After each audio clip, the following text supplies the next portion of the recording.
March 23, 1943, 03:47 hours. Somewhere in the Timor Sea, the night is absolute. Not the darkness of cities where electric light bleeds into shadow, but the primal blackness of open ocean far from any shore, where the sky meets water in a seam so invisible that sailors lose all sense of orientation, where up and down become philosophical concepts rather than physical certainties. The vessel cutting through these waters is unremarkable, a fishing lugger named Crate, 68 feet of weathered teak and desperation, flying no flag because flags are declarations, and declarations invite scrutiny. Her engines produce a low, steady rumble that travels through water and hull and human bone, a mechanical heartbeat that has not stopped for 9 days.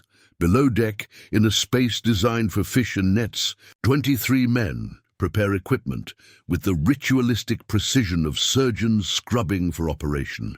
They are not fishermen, though they wear fishermen's clothes, faded sarongs, salt-stained shirts, the costume of men who make their living from the sea's mercy. They are soldiers, though no insignia marks them as such, no rank structure governs their interaction in any visible way.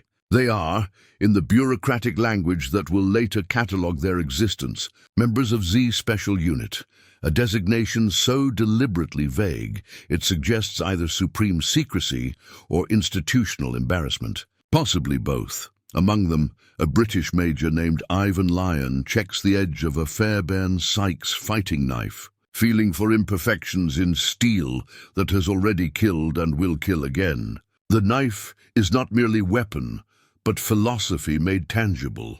7 inches of double-edged blade, designed by 2 Shanghai policemen who understood that close combat is not chivalric, but mechanical.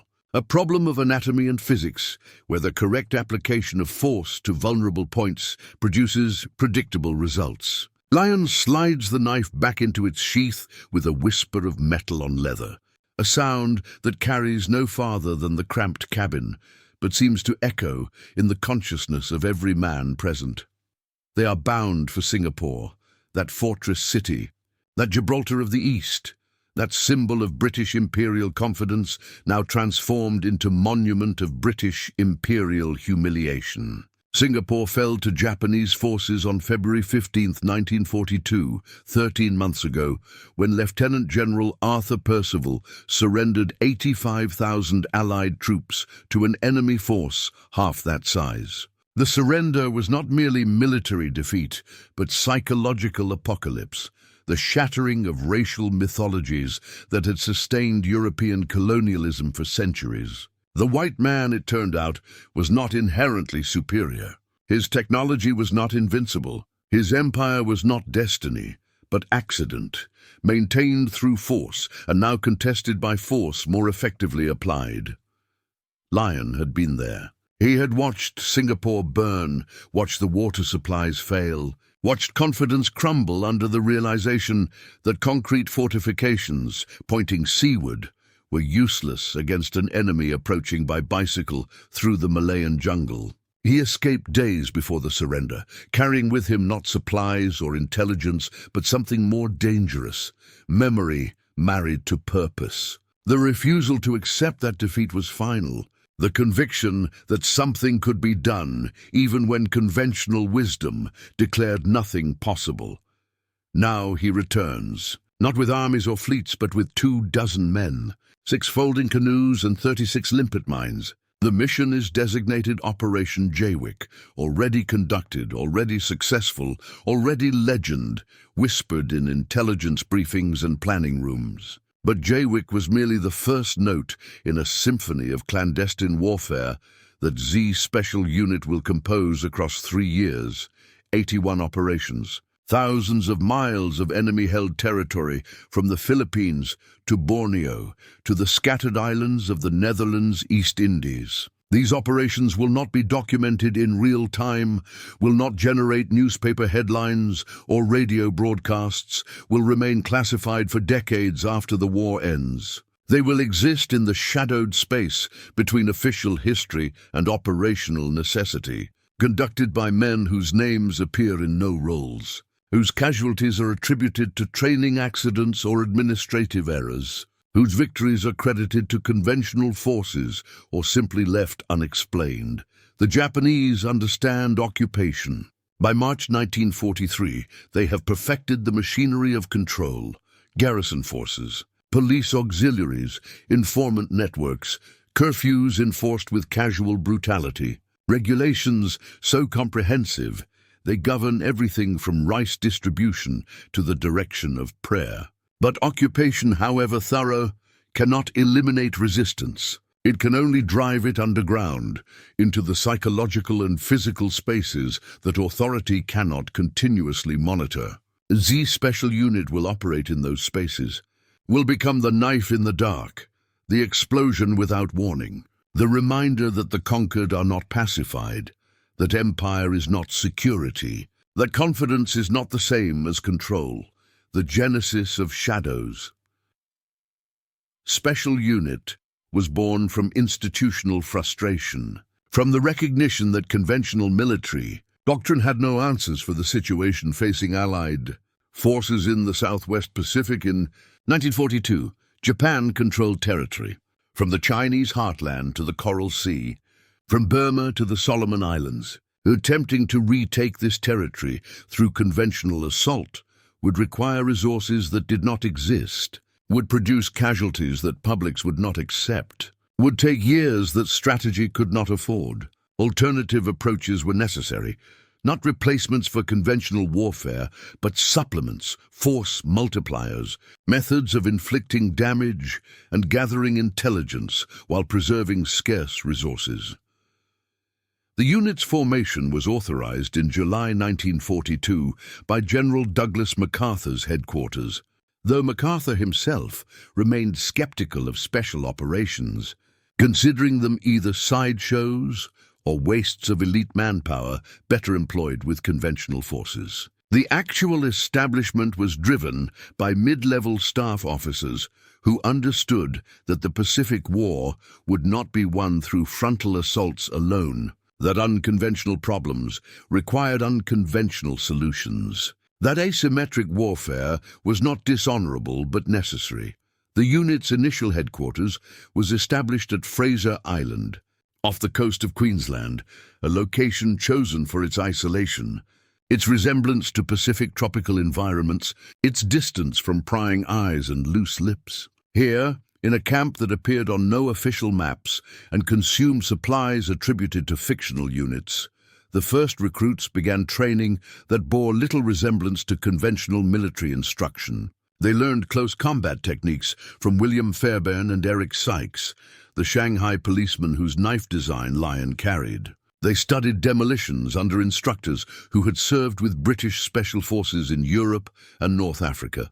They practiced small boat handling in conditions that deliberately mimicked operational stress, night navigation, surf landings, long-distance paddling that turned arms to lead and backs to collections of screaming nerve endings.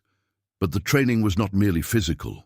Z Special Unit required men capable of operating independently for weeks or months, of making tactical decisions without reference to higher authority, of surviving in hostile territory where capture meant torture, and torture meant death after providing information under duress. The psychological screening was rigorous. Though imperfect, no test can perfectly predict how individuals will respond to combat stress. To fear extended beyond the immediate moment into days and weeks. To the knowledge that extraction may not occur, that death may come not in glorious battle, but in some jungle clearing, where your corpse will rot, unrecorded and unmourned.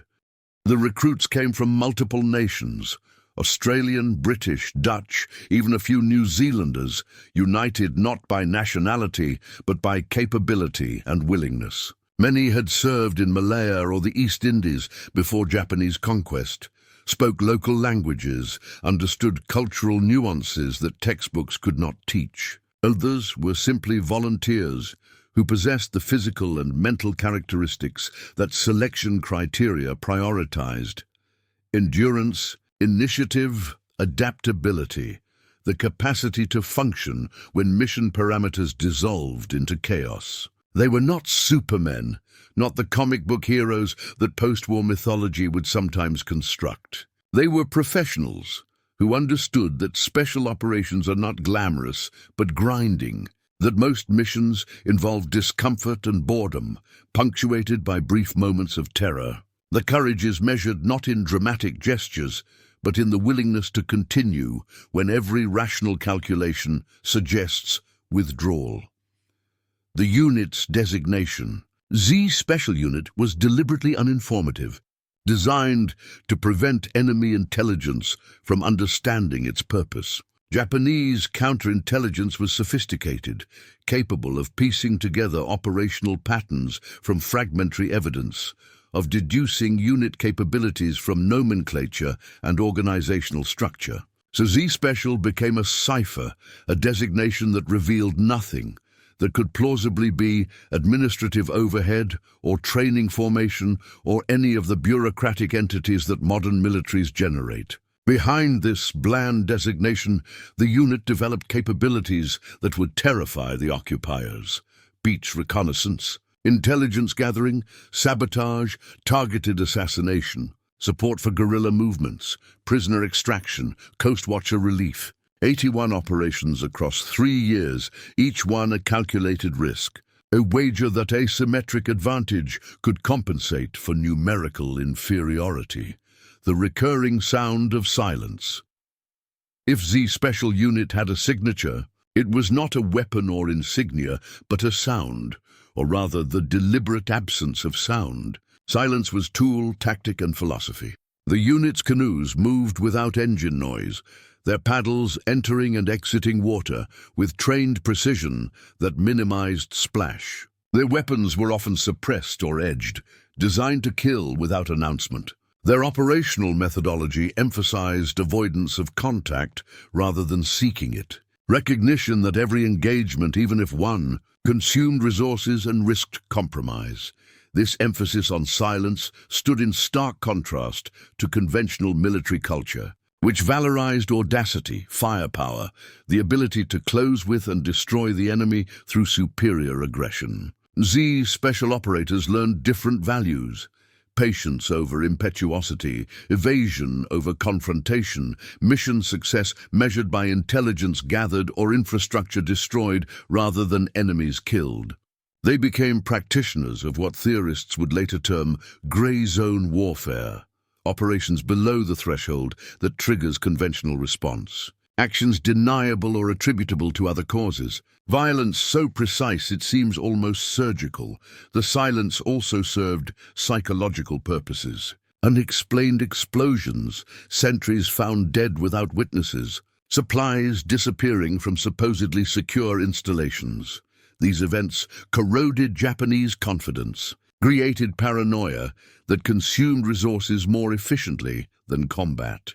Garrison commanders increased patrols, which spread forces thinner, which created new vulnerabilities that Z Special could exploit. Informant networks expanded, which increased intelligence flow but also increased false positives, which generated internal purges and reprisals that alienated local populations and drove neutrals toward resistance. Each successful Z Special operation thus generated second-order effects that extended beyond immediate tactical results, rippling outward through the occupation infrastructure in ways that planners could anticipate but never fully predict.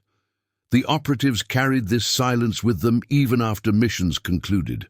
They were trained not to discuss operations outside secure facilities, not to acknowledge their unit affiliation, to deflect questions with vague references to administrative postings or training commands. This operational security was not merely protective, it was constitutive of their identity. They defined themselves partly through what they did not say, through the negative space of information withheld. Post-war, many would carry this silence to their graves, would die without ever telling families what they had done, would take their stories into the earth because classification requirements persisted decades after the events themselves had been superseded by history. Operation Jaywick, the template, the Mission aboard the Crate in September 1943, Operation Jaywick, commanded by Ivan Lyon, established both the tactical template and strategic justification for Z Special Unit's subsequent operations. The mission's objective was Singapore Harbour, the logistics hub supporting Japanese forces across Southeast Asia. Intelligence indicated that destroying shipping in the harbour would disrupt supply lines stretching from Burma to New Guinea, would force reallocation of defensive resources, would demonstrate that no location within the Japanese defensive perimeter was truly secure. The approach took 19 days. The Crate disguised as a local fishing vessel, her crew darkening their skin and adopting the postures of indigenous fishermen.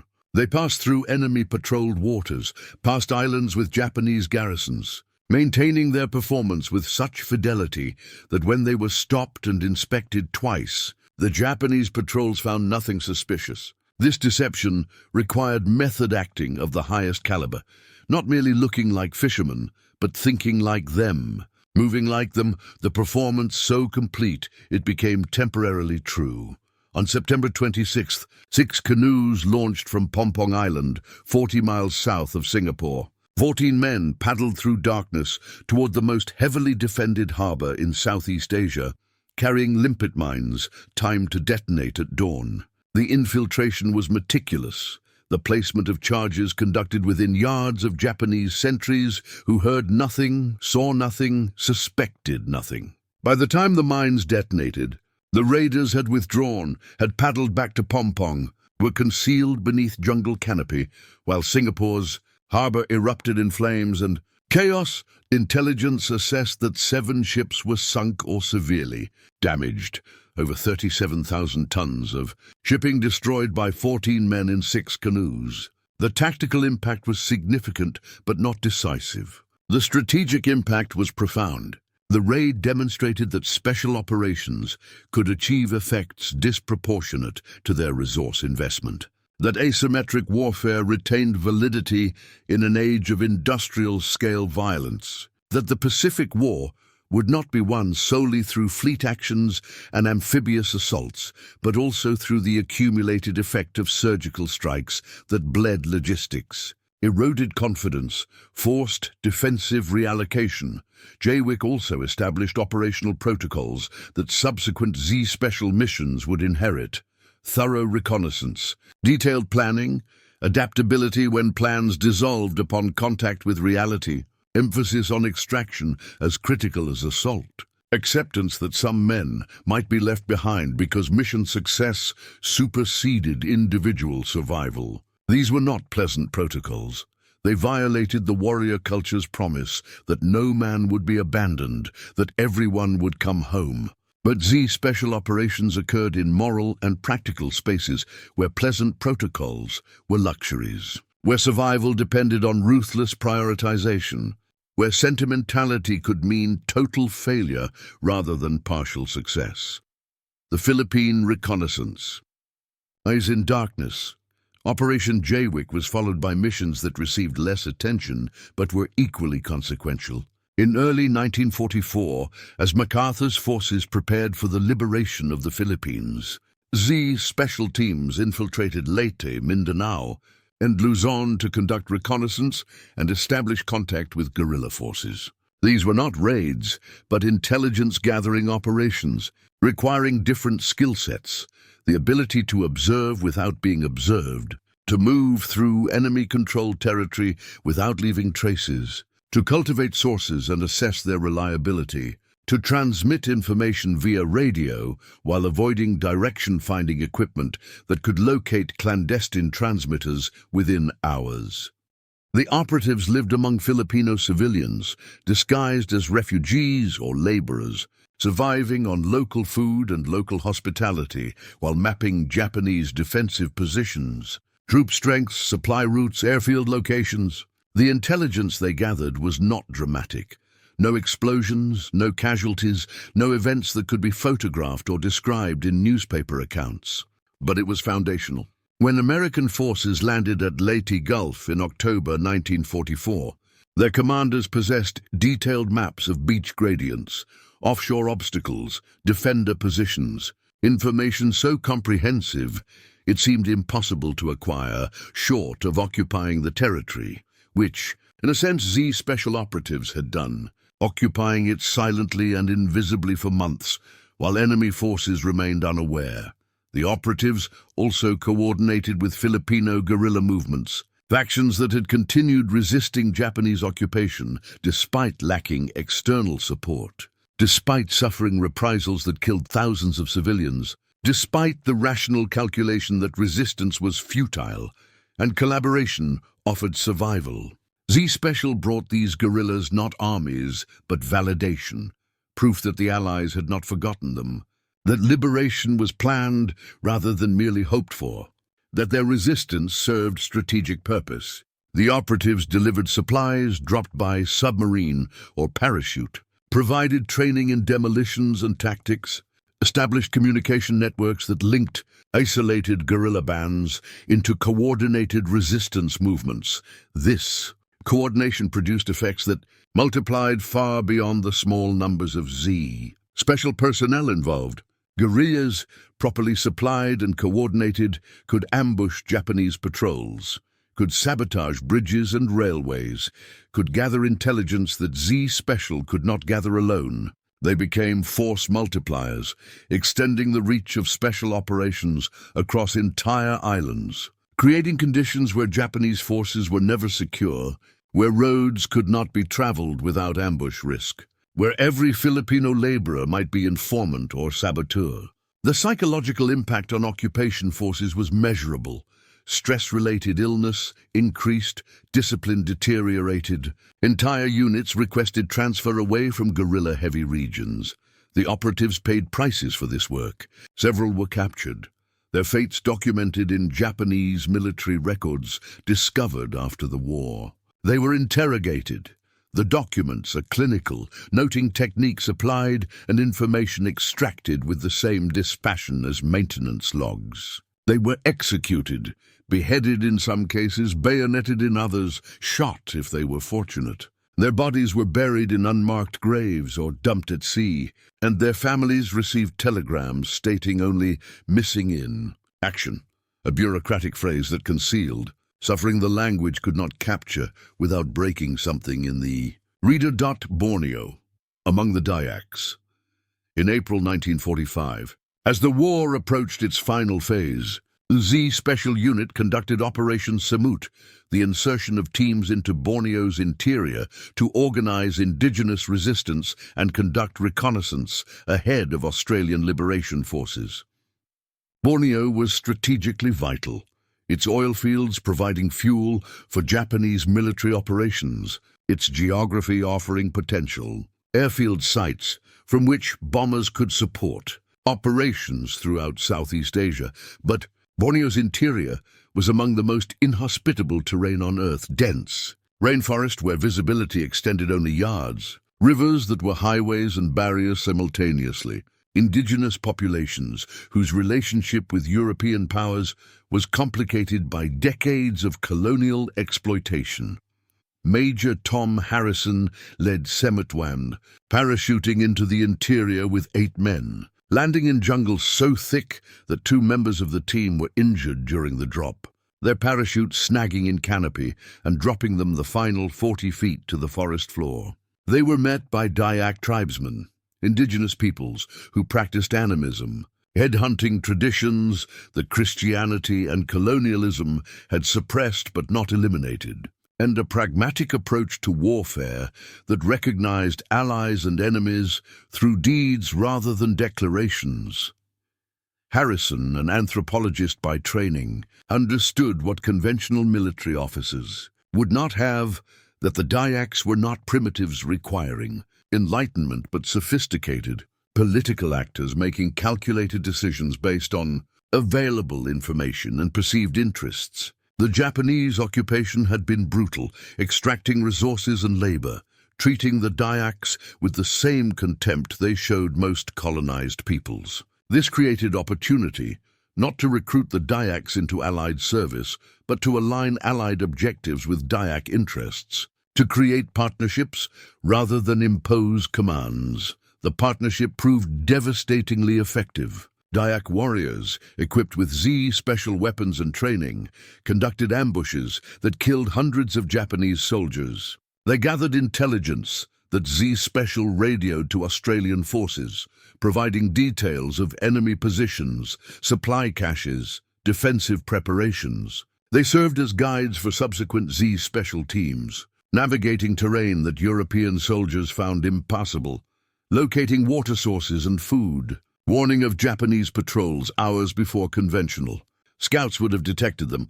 The sound that characterized these operations was not silence, but its opposite, the jungle's ambient noise that Z special operatives learned to interpret, the warning cries of birds disturbed by human passage, the patterns of insect sounds that changed when strangers approached, the rustling of vegetation that indicated animal movement or human infiltration, depending on rhythm and volume. European soldiers, trained in open terrain or urban environments, found these sounds indecipherable, a wall of noise without meaning. The Dayaks and the Z special operatives who learned from them could read the jungle's acoustic landscape the way navigators read stars, could detect threats and opportunities through sounds that others dismissed as background. The operations in Borneo also produced a recurring symbolic object that captured the asymmetry of the conflict, the cigarette. The special operatives carried American cigarettes, Lucky Strikes, Camels, Chesterfields, manufactured in quantities that Japanese industry could not match, packaged in distinctive designs that became recognized even in remote jungle villages. These cigarettes were not merely commodity, but currency, diplomatic tool, and propaganda. They were traded for information, given as gifts to establish trust, distributed among guerrilla fighters as tangible evidence of Allied material superiority. The Japanese, by contrast, suffered chronic tobacco shortages. Their cigarettes were poor quality when available at all, harsh and unsatisfying, a constant reminder of resource scarcity that extended across their entire logistics system. Japanese soldiers would risk ambush to scavenge Allied cigarette butts, would trade valuable items for a single American cigarette, would smoke local vegetation wrapped in paper because the alternative was withdrawal symptoms that compounded the stress of operating in hostile territory. This disparity, American abundance versus Japanese scarcity, evident in something as trivial as tobacco, represented a larger truth about the war's trajectory. By 1945, Japan's industrial capacity was collapsing under blockade and bombing. Its supply lines were hemorrhaging to submarine warfare and air interdiction. Its forces were maintaining positions through will and discipline rather than adequate materiel. The American cigarette, distributed by Z special operatives in Borneo's jungle, testified to an industrial base that could manufacture luxury items by the billion, while simultaneously producing tanks and aircraft and ships that could supply forces across the Pacific while maintaining abundance at home, that could wage total war without requiring total sacrifice from its civilian population. Operation Rimau, when silence failed. Not all Z special operations succeeded. Operation Rimau, launched in September 1944 as a follow-up to JWIC, intended to replicate the earlier success against Singapore. Even Lion commanded again, leading 23 men aboard the submarine Porpoise to staging areas near Singapore. The mission parameters were similar: infiltrate the harbor using canoes, attach limpet mines to shipping, withdraw before detonation. But the Japanese had learned from JWIC, had reinforced harbor defenses, had increased patrol frequency, and expanded coastal surveillance. Intelligence should have recognized these changes, should have recommended mission cancellation. But intelligence is imperfect, and command decisions are made with incomplete information and under pressure to demonstrate continued capability. The team launched their attack. On the night of October 10th, they approached the harbor in motorized canoes, an innovation intended to extend range, but which produced noise that Japanese sentries detected.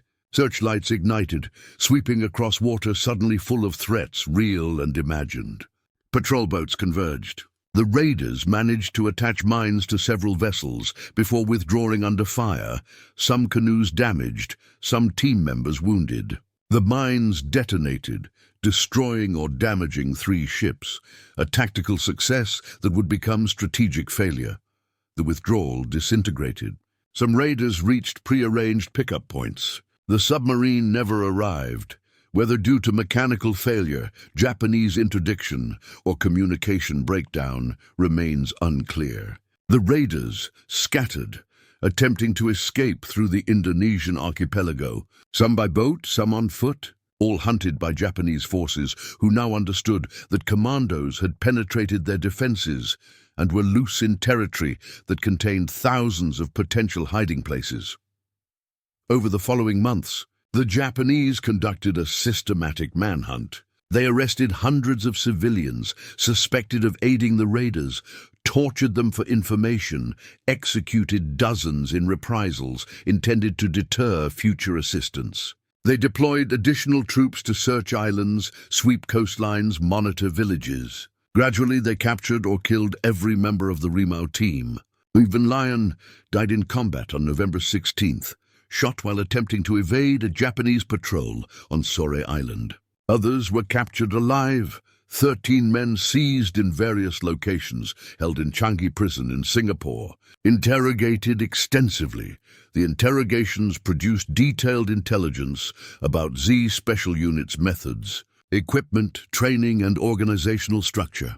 The Japanese documented everything, filed reports that Allied intelligence would not discover until after the war, when occupation forces opened military archives and found the careful accounting of their own operatives' suffering. The Rimau survivors were tried by military tribunal, a procedure that had appearance of legality but predetermined outcome. They were convicted of espionage and sabotage, sentenced to death, executed by beheading on July 7, 1945, 5 weeks before Japan's surrender.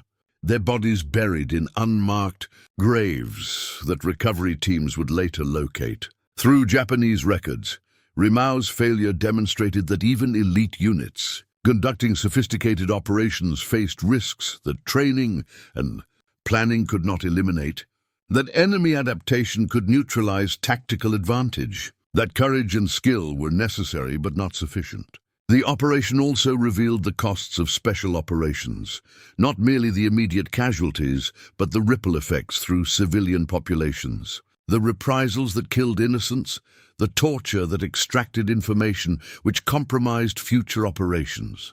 These costs were not unique to special operations. Conventional warfare generated far greater civilian casualties, but they were more direct, more traceable to specific decisions made by specific individuals.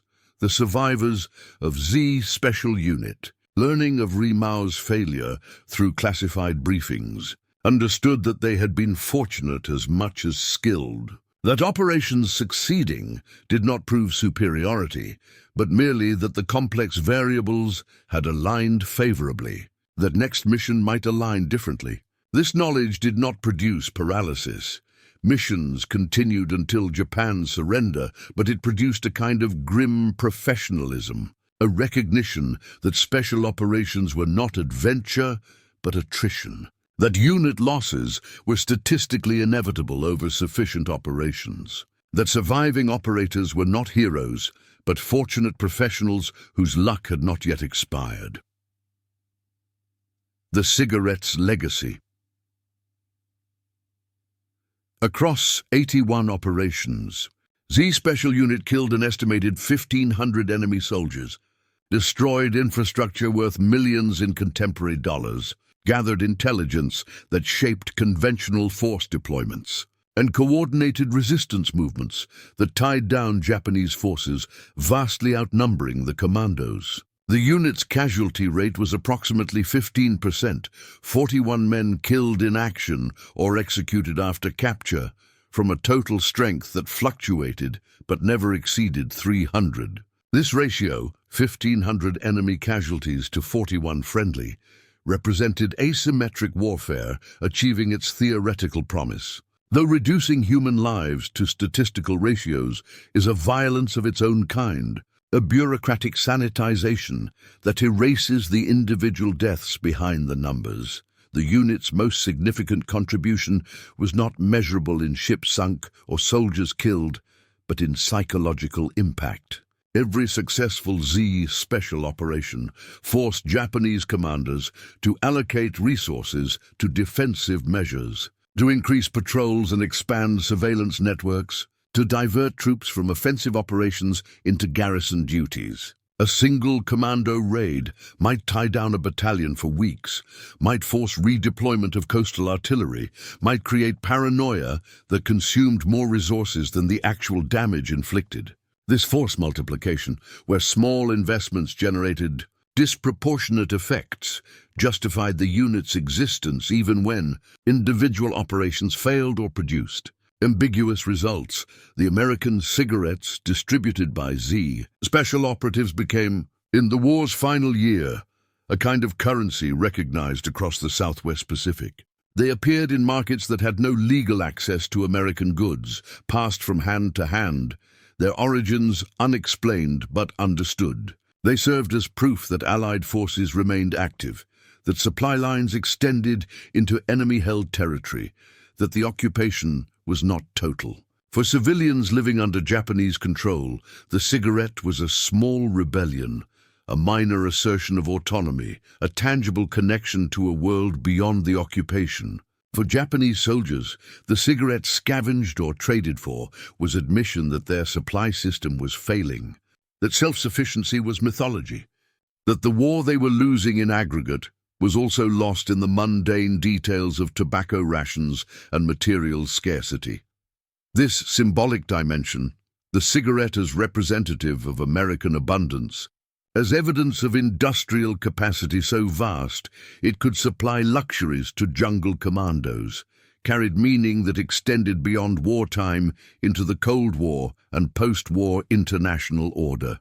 The United States emerged from World War II as the only major combatant whose infrastructure had not been destroyed, whose economy had expanded rather than contracted during wartime, whose industrial capacity dwarfed all competitors. The cigarette, mass-produced and widely distributed, testified to this capacity in ways that statistics could not, offered proof of abundance that was tactile and personal rather than abstract. The end of Shadows, Z's special unit was disbanded in September 1945, days after Japan's formal surrender. The operatives scattered.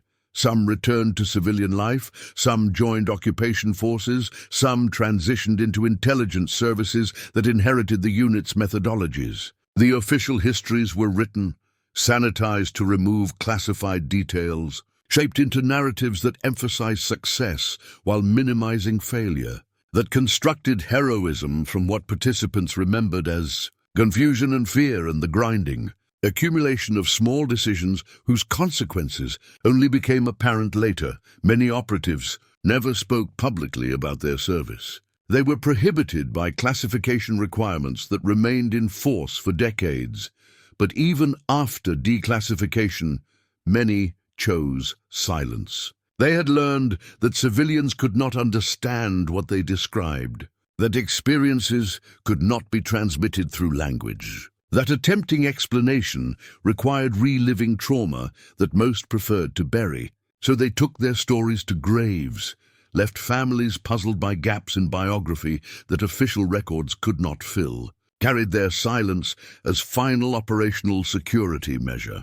The few who did speak, in recorded interviews, memoirs published late in life, testimony to historians racing against mortality, described not adventures, but tedium punctuated by terror. They remembered days spent hiding in jungle, wet and insect-bitten and hungry, listening for sounds that indicated discovery. They remembered the moment of violence, brief and overwhelming, when months of preparation compressed into seconds, where training operated below conscious thought. They remembered the aftermath, the shaking hands and racing heartbeat, the gradual return to awareness that you had survived another engagement. That survival was not victory, but merely postponement of the question that every operation asked: will this be the mission where luck expires? The institutional legacy of Z Special Unit persisted through successor organizations: the Australian Special Air Service Regiment, various intelligence services, doctrinal frameworks for special operations that matured during subsequent conflicts in Korea, Vietnam, and beyond. The tactics developed in Pacific jungles were refined and adapted, were taught to new generations of operators, were encoded in manuals that never mentioned Z Special by name, but inherited its operational philosophy: operate in enemy-controlled territory, achieve effects disproportionate to force size, emphasize intelligence over firepower, accept that casualties are inevitable and extraction is not guaranteed. The silent echo, Fraser Island, where Z Special Unit trained, is now a tourist destination, a World Heritage Site known for pristine beaches and rainforests, for shipwrecks visible from shore, for freshwater lakes that seem too blue to be natural. The training camps are gone, demolished or reclaimed by vegetation, their locations marked only by subtle disturbances in the landscape, visible to those who know what to look for. Occasionally, hikers find debris, rusted containers, concrete foundations, spent ammunition corroded beyond recognition, artifacts whose origin they cannot identify, mysteries that hint at purposes the landscape no longer reveals. The crate survived the war, was preserved as memorial vessel, is now displayed at the Australian National Maritime Museum in Sydney. Visitors walk her deck, descend into the cramped quarters where operatives lived during multi-week missions, see the space where folding canoes were stored. The vessel is smaller than most expect, and that smallness is instructive. This is what penetrated the most defended harbour in Southeast Asia, what carried men thousands of miles through enemy waters, what survived through deception and audacity rather than armour or firepower. The limpet mines are not displayed. They were expended or demilitarized, their explosive potential converted into historical record through the damage they inflicted. But photographs remain, technical specifications, training documents that explain in clinical detail how to attach explosives to ship hulls, how to set timers in darkness, how to withdraw silently while leaving destruction scheduled for dawn. These documents, preserved in military archives, read like instruction manuals for the impossible, step-by-step guides to operations that should have failed but didn't, testaments to training so thorough it made the extraordinary seem routine. The cigarettes are long gone, smoked or rotted, their packaging disintegrated. But the symbol persists. In oral histories recorded from indigenous peoples who remember white men arriving by parachute carrying American tobacco, in Japanese prisoner diaries that mention the luxury of captured Allied cigarettes, in after-action reports that list tobacco among supplies distributed to guerrilla forces. The cigarette, so mundane in peacetime, became in wartime a compact representation of industrial capacity, became evidence that abundance was weapon, that the ability to supply luxuries while waging total war indicated depths of power that the enemy could not match. The reflection in dark water. ZIL. Special Units' 81 operations across 3 years did not win the Pacific War. Victory required conventional forces, the divisions that island-hopped across the Central Pacific, the submarines that strangled Japanese commerce, the bombers that reduced cities to ash, the atomic weapons that made further resistance transparently suicidal. But special operations shaped the conditions that made conventional victory possible, created strategic effects through tactical actions, demonstrated that the Japanese defensive perimeter was not impermeable, that occupied populations could be organized into resistance, that confidence was not security. More abstractly, the special unit represented a form of warfare that recognized asymmetries could be exploited, that numerical inferiority could be compensated through superior intelligence and surgical precision, that wars are fought simultaneously in multiple dimensions: military, psychological, political, economic, and that success in one dimension could create advantages in others. These recognitions seem obvious in retrospect. But in 1942, they contested conventional military wisdom that emphasized mass and firepower, that viewed special operations as either sideshows or wasteful diversions of elite manpower better employed in conventional formations. The operatives who conducted these missions were not superhuman. They were volunteers selected for capability and trained to exceptional standards. But they remained fundamentally human, subject to fear and fatigue, capable of error, vulnerable to wounds and capture and death. What distinguished them was not innate superiority, but willingness to operate beyond support range, to accept that extraction might not occur, to function in moral and practical spaces where conventional rules did not apply, where decisions had to be made without reference to higher authority, where the cost of failure was not merely military defeat, but torture and execution. This willingness, more than any tactical innovation or technological advantage, was Z Special Unit's defining characteristic. It manifested in the decision to board submarines for missions whose success probability never exceeded 50%, in the choice to parachute into hostile territory or paddle through enemy-patrolled waters, in the acceptance that some operations would fail and some operators would not return, and their sacrifice would remain unacknowledged for decades. The willingness was not suicidal. Operatives were trained to maximize survival, were explicitly ordered to prioritize mission success over heroic last stands. But it was a calculated acceptance that risk was necessary, that some objectives justified hazarding lives, that refusal to act because action was dangerous meant conceding the initiative to the enemy. The final silence. The last Z special operation occurred on August 14, 1945, the day before Japan announced surrender. A reconnaissance team was extracted from Borneo, returning to Australian control with intelligence that would never be used, maps of defences that would never be assaulted, assessments of enemy strength that were rendered moot by surrender, announced hours after their departure. The team did not know during their final mission that the war was ending.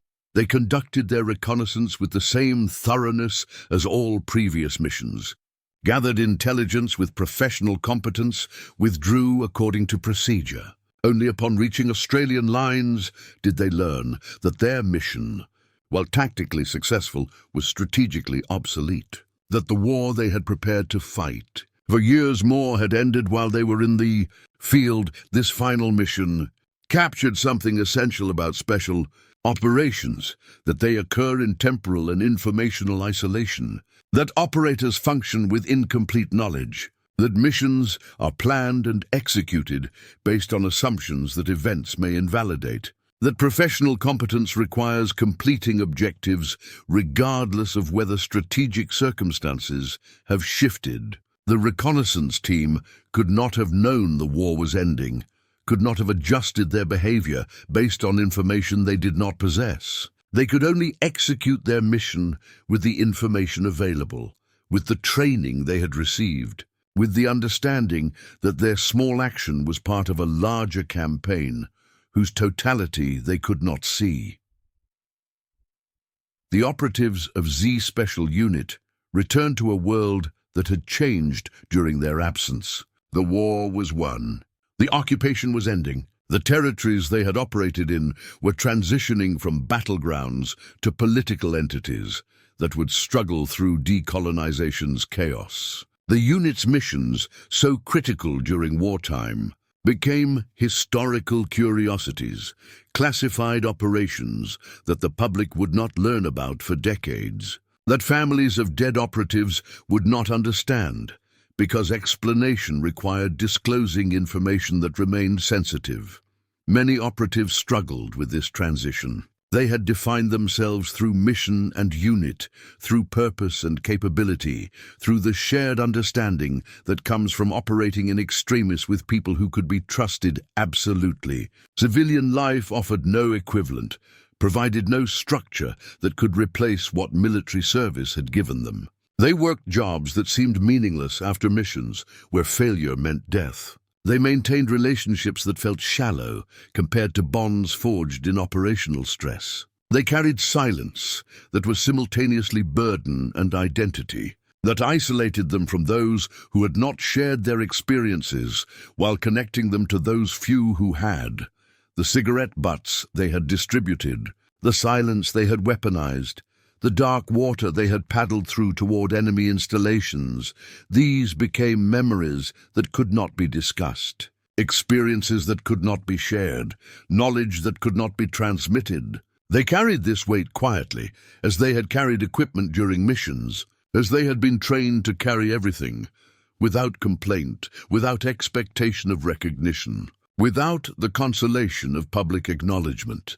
And in that carrying, they testified to something that propaganda could proclaim but not create, that commitment persists beyond reward, that service continues after glory fades, that the willingness to act in the dark, literal and metaphorical, without witnesses and without certainty of success, defines a particular kind of courage that democracies require but rarely recognize. The special unit conducted 81 operations across 3 years, lost 41 men, killed 1,500 enemies, and gathered intelligence that shaped campaigns.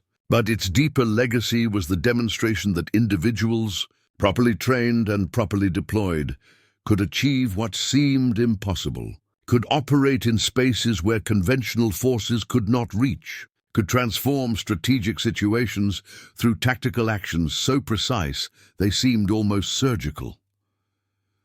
The dark water still flows around Fraser Island, around Singapore, around the scattered islands where operatives lived among indigenous peoples and distributed American cigarettes as tokens of an abundance the enemy could not match. That water carries no memory of the canoes that once cut across its surface, carries no record of the men who paddled through darkness toward objectives that maps marked but maps could not describe. The water is indifferent, as water always is, as the ocean remains. Indifferent to human purpose and human sacrifice and the meanings we impose on geography that knows only tide and current, and the slow wearing down of all human constructions. But the silence persists, not the operational silence that Z Special weaponized, but the memorial silence of those who carried stories they could not tell, who died with experiences untransmitted, who accepted that their service would remain unacknowledged because acknowledgement would compromise what they had accomplished. In that silence, louder than any proclamation, echoes the truth that shaped their missions and their lives, that some things are worth doing even when no one will know you did them, that courage operates most purely when it seeks no recognition, that the dark water accepts all offerings, paddlers and missions and memories, without judgment and without record, leaving only the question of whether we who come after will understand what was offered, what was sacrificed, what was achieved in darkness so that light might continue.